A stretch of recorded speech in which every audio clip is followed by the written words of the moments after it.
Welcome to the BackPageLead Vidcast, Wayne Carey, but I won't ask you how you are because you're ailing with a lurgy, is that it? Yeah, a little bit of a cold. It's all right. That's back in training, is it? Is that what's done to you? I was a little bit cold. It was a little bit cold training last Thursday night, but I don't know, it's just come on over the last couple of days. All right, mate, I'm here. You're here, let's go. Betting in football, that's been the issue in the last week or so in the AFL. It all came to a head when it was discovered last week that Heath and Nick Maxwell had bet on Collingwood games, or at least Nick Maxwell's family had. Got whacked pretty heavily by the AFL, fined heavily, and Heath, of course, got an 8-match suspension. Was that a fair whack, or was it overly harsh?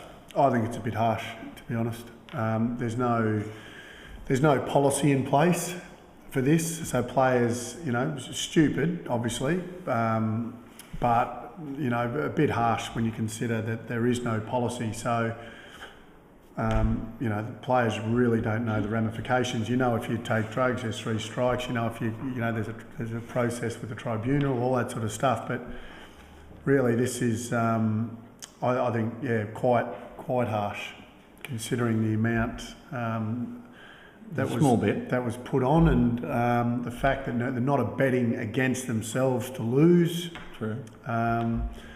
But they came down so hard. I think the AFL have set. They're obviously making their point quite clear that if you bet on footy, you're going to be smacked very, very heavily. Hence, I don't think you'll see anyone be as silly again.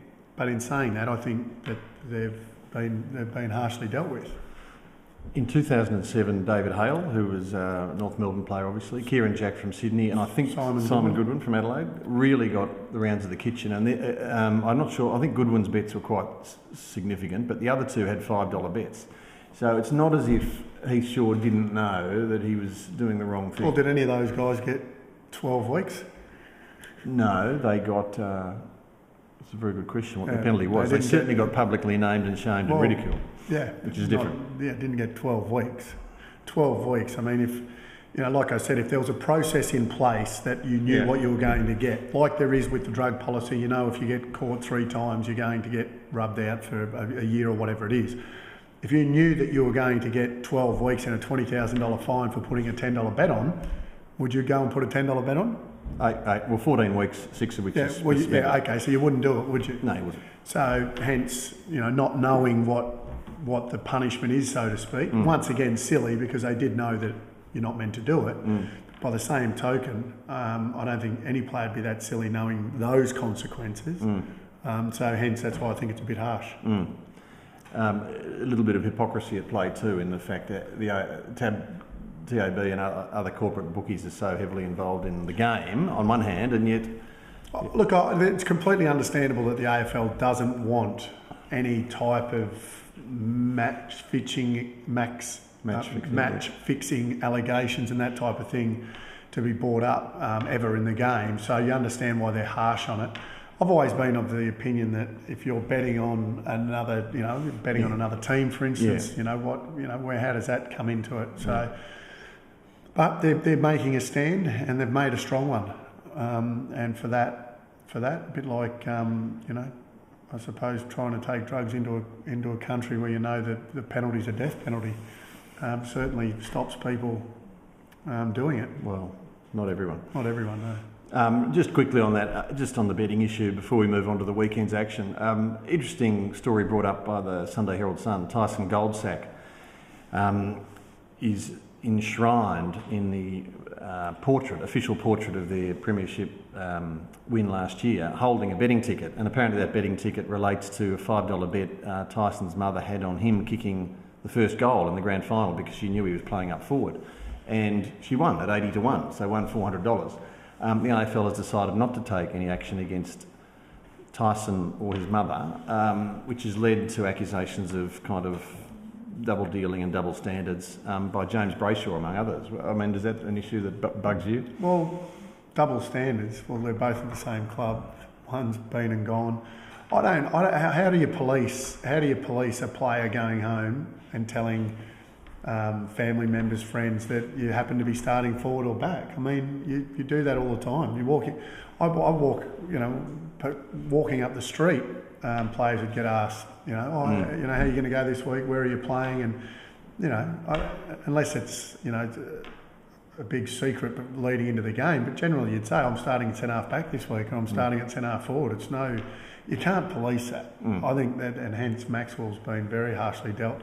It's not like he's asked them to place bets on for himself. He didn't even know, according to him, that they were putting the bets on. So I think once again a little harsh. But was it a big issue when you were playing? Do you know of players who bet on games? No, I didn't know too much of it. I mean, it wasn't as accessible as what it is now. It's a lot easier now. You've obviously got phone betting and all the agencies and football back then wasn't really like it is now. I think it's a billion. Yeah. Okay, let's talk about the weekend's action. Your man Jonathan Brown, crazy brave. He's gone with the flight of the ball and injured himself badly again. Looks like he'll be out for the rest of the season. I mean, you probably can't tell someone to change their style of play, can you? I don't think he'll change his style. Look, it was courageous. A little bit of dumb courage in that one, I reckon. The thing that I took out of it is you got Mitch Clark, a new guy, reasonably new player. They haven't played a lot of footy together, those two. When Alistair Lynch and the like were playing with Jonathan Brown, they knew they worked well together. Right. Lynch knew how to protect Brown when he was coming back. Not that Brown necessarily knew, but there was a sense of protection there. Mitch Clark coming out, obviously just eyes for the footy, so he showed some courage as well, but just no protection whatsoever. And actually looking at the contest, Brownie I don't think was going to make a real impact. I don't think he would have even got his hands to it. Hence, there's a little bit of Lee Colbert in that one, a little bit of silly courage rather than courage itself. I don't think it was really going to impact that contest. If he wants to play into his 30s and have a long career, I mean, he's shortening it every time he has one of these massive injuries, isn't he? Well, look, you've looked over the years, the James Hird incident, obviously Jonathan Brown, and there have been a few others, but to have one side of your face and then it's the other side of the face is quite in 1 year is it's very unlucky.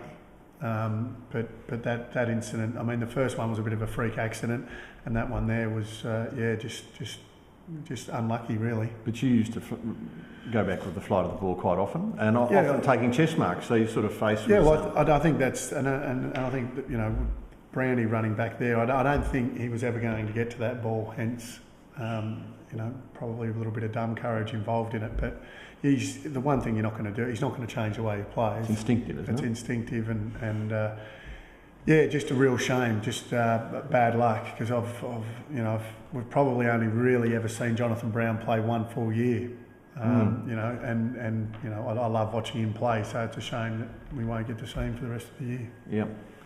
The issue of clubs selling home games interstate, it's always the poorer clubs, the ones that really need the money. Richmond have sold 2 games this year to Cairns and Darwin for $1 million. I wonder if they're regretting their decision now. They've lost both of them, and they lost the one in Darwin to Port Adelaide, who were bottom place at the time. At the weekend, of course, they lost to Gold Coast, who were also in 17th place. So it's come, yes, they've banked the cheque for $1 million, but it's also come at a cost, hasn't it? Yeah, well, I think that's just Richmond being mentally weak. It's nothing other than that. Yep. The other teams have to go up there and play as well. Yep. Neutral territory, so to speak.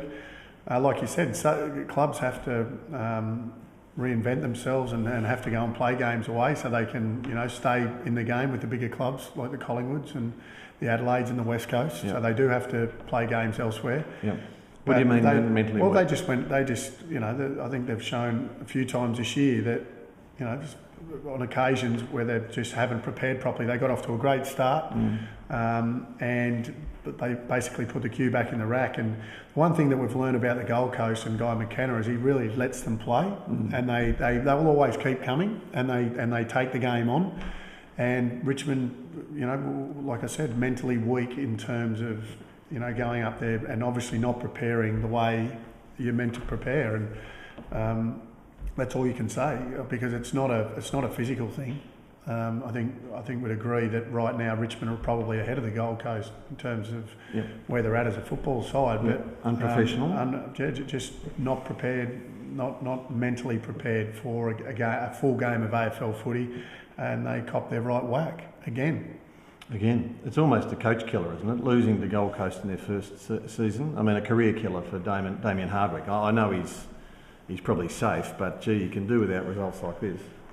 Well, look, it was only a matter of 5 or 6 weeks ago we were sort of saying that, Richmond have improved and, they're on the up, and saying the same thing about Melbourne, and really both of those sides this year have shown us that they maybe have improved as much as we Melbourne have. Well, Melbourne have. I mean, Melbourne are currently sitting in the 8, so you'd be happy with that, but they've still showed those real inconsistencies we don't like to see.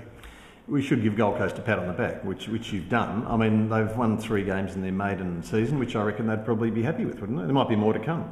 Well, I didn't think they'd win a game.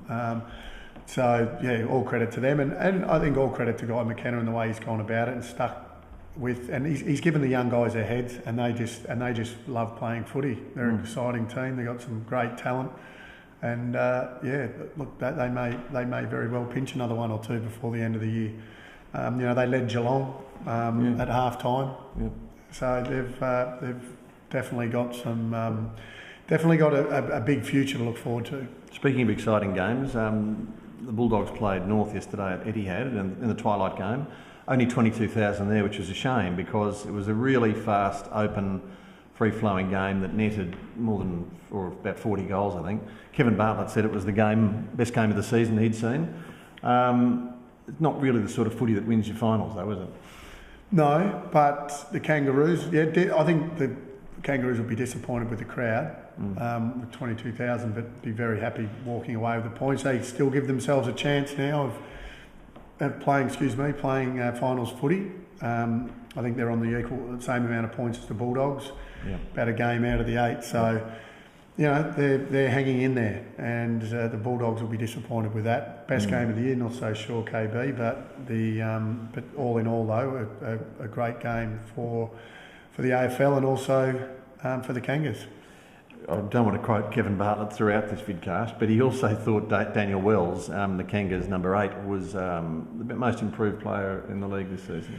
I think we've always thought that we've always thought he's had ability, and we've seen some glimpses. I think what he's done this year has shown some real consistency, and from all reports, that's been on the back of a very good pre-season, and his body's allowed him to do that. And he's playing some terrific footy. He's an exciting player to watch. I think it was Arch many years ago said he thought he could be like a Peter Matera. I think that was about 4 years ago. Arch said that, and for the last 4 years I've been waiting to see it. We're maybe now seeing glimpses of somewhere up near Peter Matera anyway. Just quickly, how is your training going and the plans for a comeback? Yeah, training's going all right, although might be on the back burner. Won't be doing too much today. Straight to bed. Out Carey flu. Yeah, no, I never miss with the flu, Charlie. Very good. Thanks for your time. I look forward to seeing you next week. Thanks, Charlie. Thanks, Liam.